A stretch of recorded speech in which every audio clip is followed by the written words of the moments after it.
Okay, so get ready because we're diving deep into the world of dog breeds today. Uh-huh. Specifically, we're going to be looking at some dogs that look surprisingly like bears. Oh, cool. And I know this is something that you've been interested in. Yeah, for sure. So we're going to be taking a deep dive into the source material, which focuses a lot on the Tibetan Mastiff. Okay, cool. So we're going to start there and, kind of imagine, bringing home this little fluffy puppy Right. and it grows up into this like 250-pound bear dog. Yeah.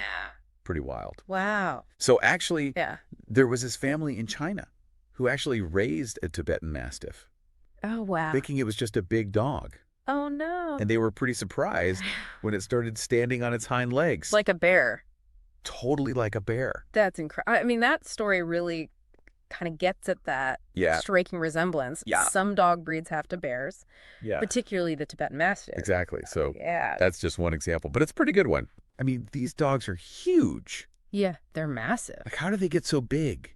Well, They weren't bred to, like, wrestle bears, right? not quite wrestling, but Right. their size is definitely tied to their history. They Mm. were bred in the Himalayas Right. to guard livestock Oh, huh. and monasteries Got it. from predators Okay. like wolves Oh, yeah.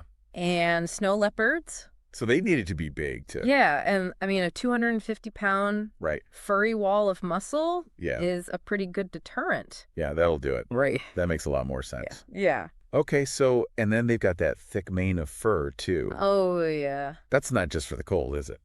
You're right. It also provides protection during confrontations with other animals. So, Imagine a wolf trying to take a bite out of that. oh, no, thank you.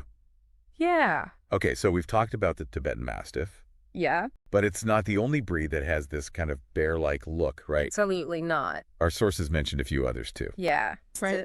Uh-huh. We've got the Newfoundland, Yes. which is known for being a gentle giant. Big and fluffy. Yeah. And they love the water. That's right. And then there's the Great Pyrenees. Oh, yes, another livestock guardian breed. Yeah, majestic. Mm-hmm. And then we've got the Chow Chow, Oh, yeah. which kind of looks like a little miniature bear cub. Ah, so cute. Yeah. And of course, we can't forget about the Karelian bear dog. Oh, right, of course. I mean, the name kind of gives it away, but Yeah. were they actually used to hunt bears? You bet.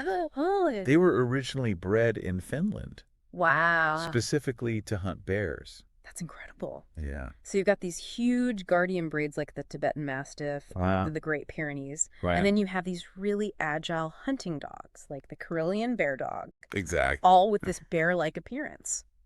It's fascinating, isn't it? Yeah, it makes you wonder, what is it about these breeds that people are so drawn to? Mm. You know, like, Yeah. I know you mentioned that you're interested in guardian breeds. Have you ever considered like a Maremma sheepdog? I've heard of them. Yeah, they're similar Yeah, to the Great Pyrenees. I think I've seen pictures. Yeah, and they're known for being independent and loyal. Cool. But, I mean, why are people drawn to these bear-like dogs? Well, I think it's a few different things. Okay. I think there's definitely a visual appeal. You know, Yeah. they're just striking animals. Right. But I think it also goes a little bit deeper than that. Okay. I think maybe it's like a connection to a primal, wilder part of ourselves. Interesting. You know, like these dogs represent a bridge between Yeah. our domesticated lives Right. and the untamed world of nature. Yeah, that's a really interesting thought. Yeah, It's like we're bringing a little bit of the wilderness into our homes with these dogs. exactly. But, I mean, do you think that maybe this fascination with bear-like dogs could also be like Yeah. a reflection of our changing relationship with the natural world? That's a really good point. Yeah. I mean, as we become increasingly urbanized, Right. maybe we're looking for ways to reconnect Yeah. with our wild roots, Yeah. even if it's through like a domesticated animal Right. that reminds us of a bear. That's something to think about. Yeah, food for thought, right? Yeah, for sure. Yeah.